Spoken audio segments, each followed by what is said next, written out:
hours later, I'm still in the parking lot when they come down. And, just to see all them big time Hollywood men that I just watched go up there, they all come down off the shuttle and looking. Chris Tucker that we got now is Epstein Island Chris Tucker, not Smokey. What if some of those jokes were actually serious all along?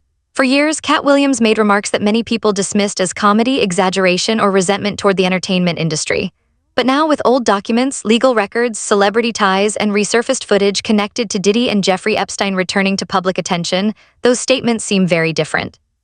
They no longer come across as careless punchlines. They feel more like cautions that people overlooked because they were uncomfortable with who was saying them. And when the same influential figures continue showing up in similar discussions, the bigger question becomes unavoidable. Was the truth being concealed, or was it visible the whole time? She is in Florida.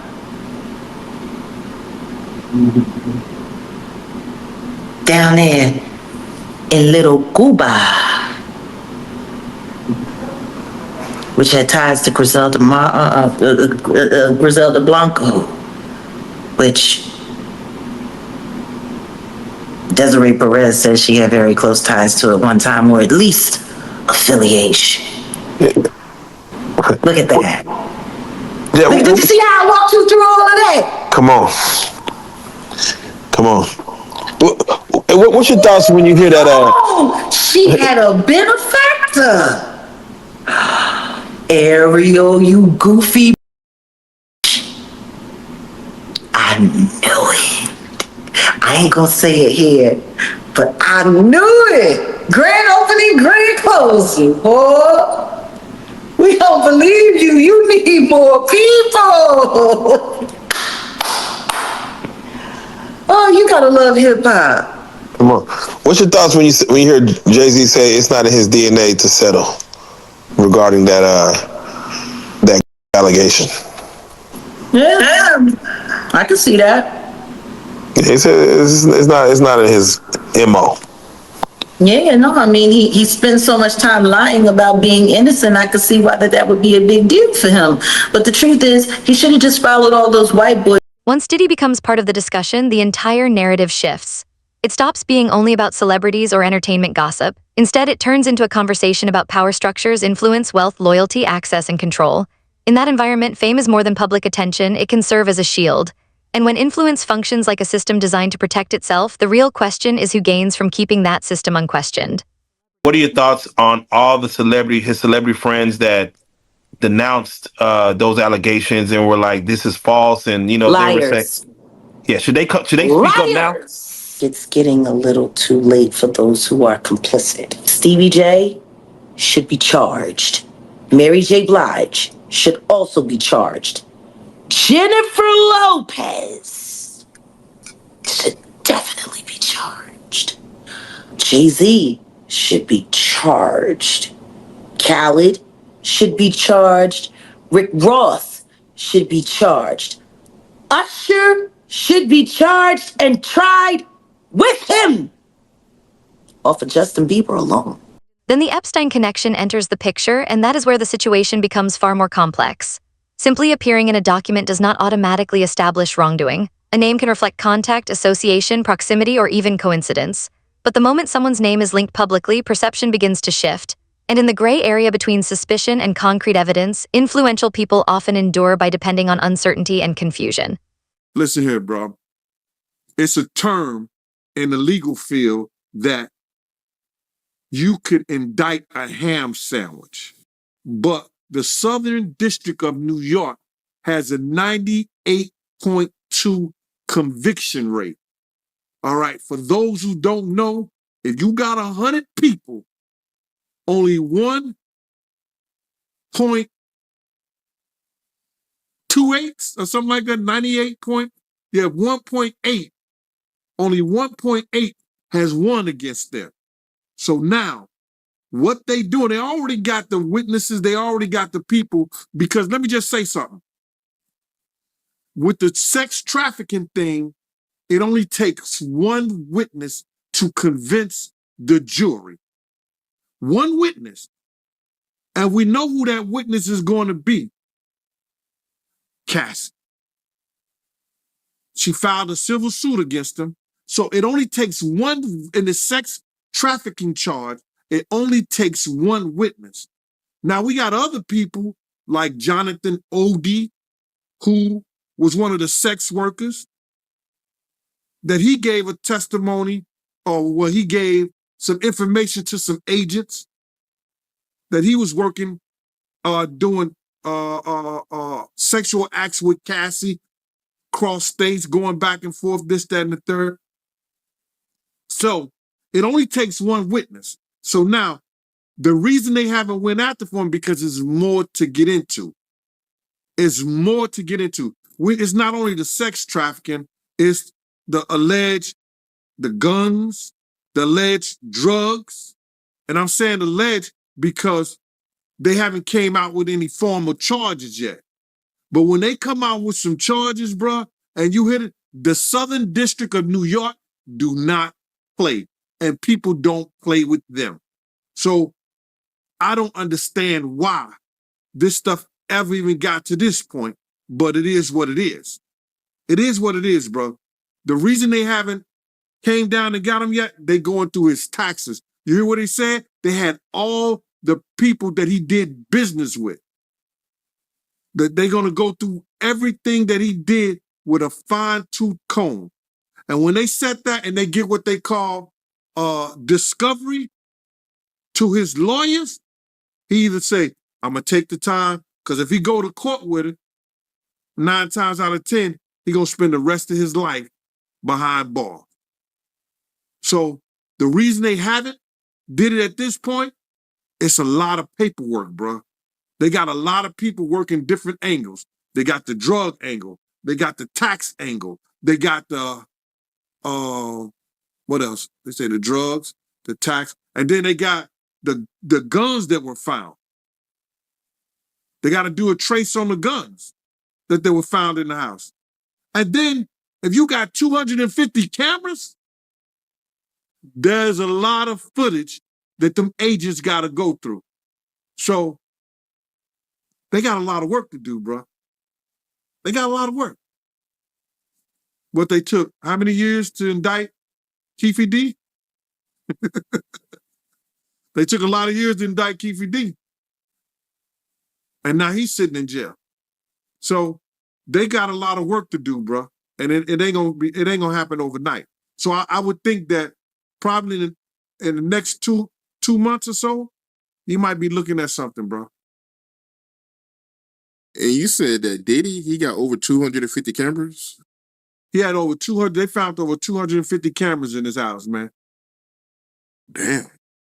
Allegedly. That's what they were saying. So you do believe that Diddy is going to prison? Oh, he going to jail, bro. And I don't wish jail on nobody, on the for real. I don't wish jail on nobody. You understand? But they already got their star witness. And you only, for one charge for the sex trafficking, you only need one witness. One witness. That's crazy. I don't believe R. Kelly, you see what they did to R. Kelly? He went to jail for sex trafficking. He was dating those girls. Those girls was living at his house.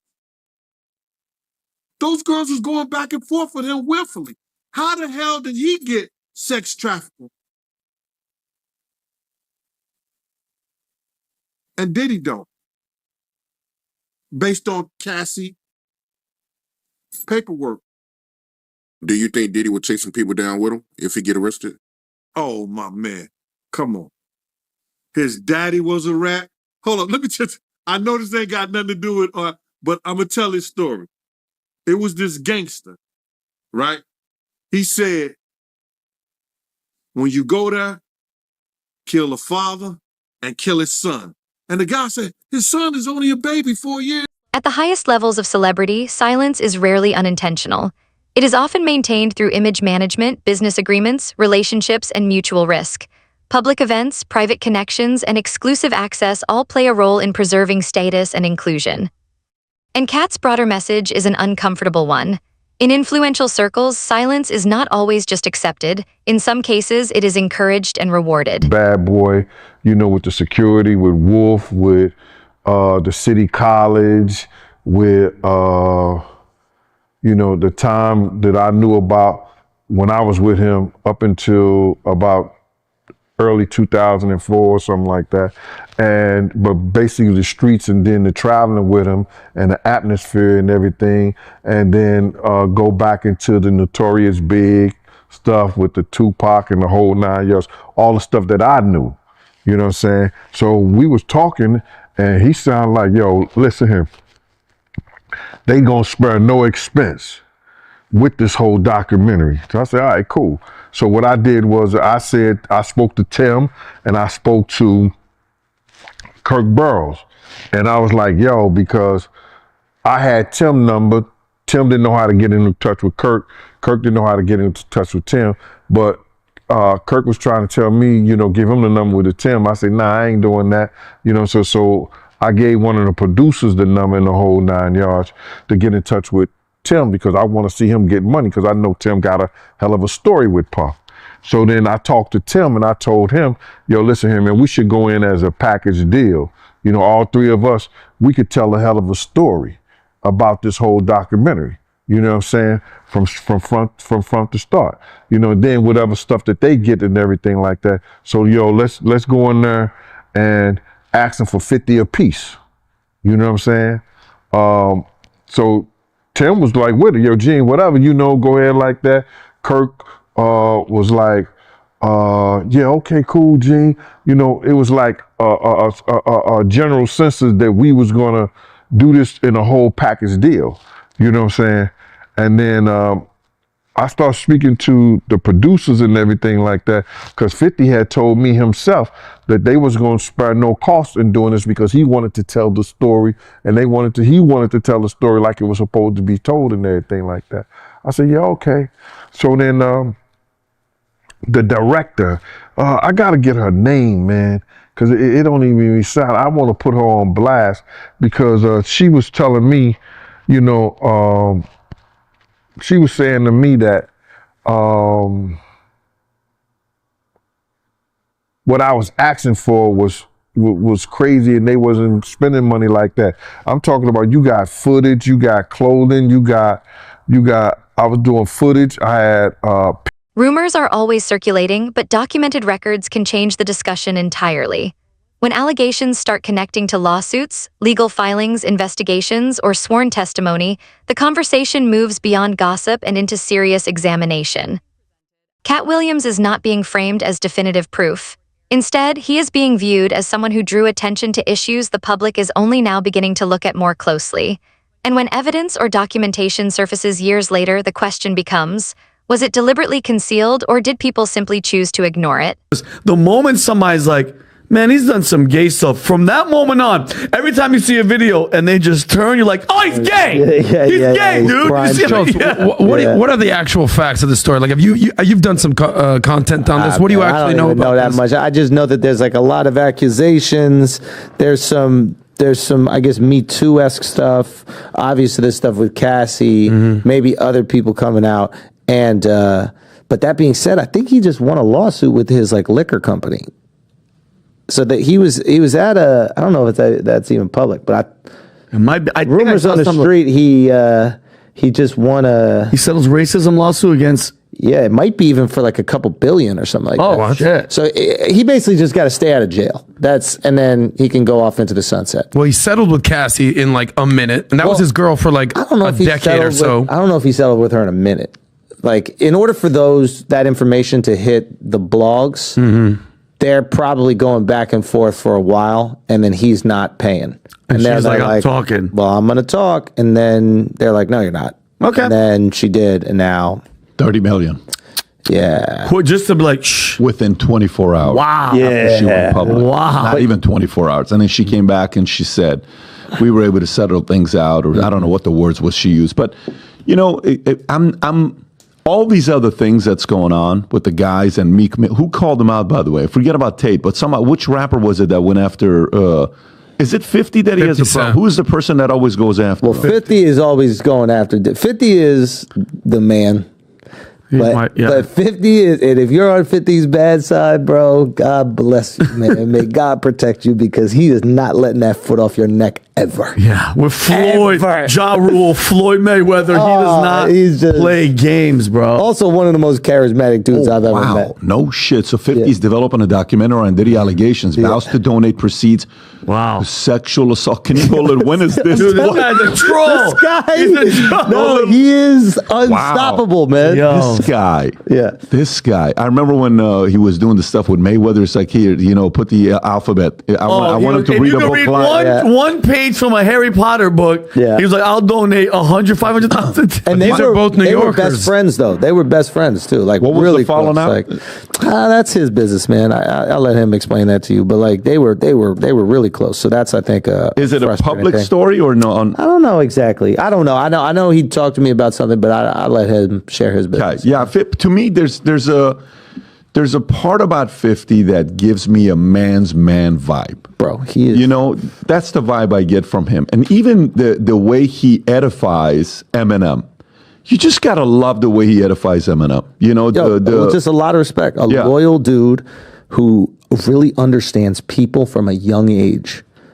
From a very young age, understood social dynamics. Like he told me, he was like, yeah, when I was like 12 or 13, In celebrity culture, careers are not just created, they are carefully managed. Public relations teams control exposure, protect reputations, shape narratives, and reduce risk. That is why even being connected to the wrong situation can have consequences because reputation itself carries enormous value. And when accountability threatens that value, the first reaction is not always transparency. Sometimes the priority becomes damage control. Look, when Jay signed his contract, the big one was with Beyonce. Mm-hmm. When he signed that contract, the marriage contract, he got trophies. Now those fucking trophies, trophies came rolling in, buddy. He started getting Grammys left and right, man. I mean, look, if you look at his career, this guy. You're gonna let him say that? Jay was getting Grammys. He had one. Exactly. He had one. And he ain't show up. He has like 20 now. He had like 18 since he's been down. Look, he had one, bro. Hard Knock Life. You're not wrong. He was one. At the same time. He got them shits. He's like drinking. His pictures with him like fucking things to cup. Wait a minute. So you're saying the success is derived from the marriage? I've absolutely been treated differently. The accolades. Because he's no longer viewed as like a street or gangster rapper. Now he's viewed as a businessman, entrepreneur, family man. And the biggest ones because of the position Beyonce's. Oh, wow. Right? You were connected to the biggest. Jay got it for the music. Jay got it for the music. You didn't see. He deserved those. I'm sitting there, it's like this, like Black excellence. They're sitting there like, yeah. It's the billionaire brunch. Like, I hate you, man. Unaware of anything going on here. This is the one time I'm gonna be with you niggas this year.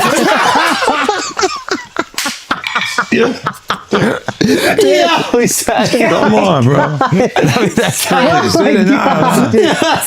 crazy. He just looking at his watch during the whole Rock Nation, bro. Like, is it 3:30? Yeah, it's almost time to get out. What the fuck is that? Yo, I feel like I'm normal again. Get me out of here. Oh wow! So that's the deal he signed, huh? Yeah, that's the deal. Like, the other ones didn't count as much as that one did. Oh yeah. Before I forget. Focusing only on individual celebrities can overlook the larger issue. Behind every public figure is a broader system: record labels, media networks, sponsors, managers, platforms, and countless people responsible for keeping the industry operating smoothly. History has shown that these systems rarely change on their own in the early stages. More often, they react only when public pressure becomes too significant to avoid. You, Jimmy? Yo, stop. You made it in life. Yeah, you have made it in life. You're phenomenal. Look at you. You're selling out arenas. This is nothing to you. Come on. I mean, do you remember when you first started out stand-up and you first got paid? Yeah, I do. Where were you? Like, this whole thing has been a surreal dream for me. Like, I was in Then there is the audience. No system built on silence can function without people willing to engage with it.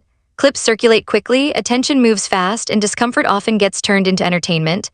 In that context, Katt Williams becomes impactful not just for what he says, but for how he redirects attention back onto subjects people might otherwise avoid. This is also where broader interpretations sometimes emerge, including political ones. When public figures are discussed in overlapping narratives of scandal, influence, and self-presentation, people often try to connect unrelated events into a single storyline. However, linking separate legal or political developments directly to those narratives can easily blur facts with interpretation. Diddy's legal situation, for example, involves court processes and decisions that should be understood in their own context, while public commentary from other figures reflects personal viewpoints rather than verified explanations of events.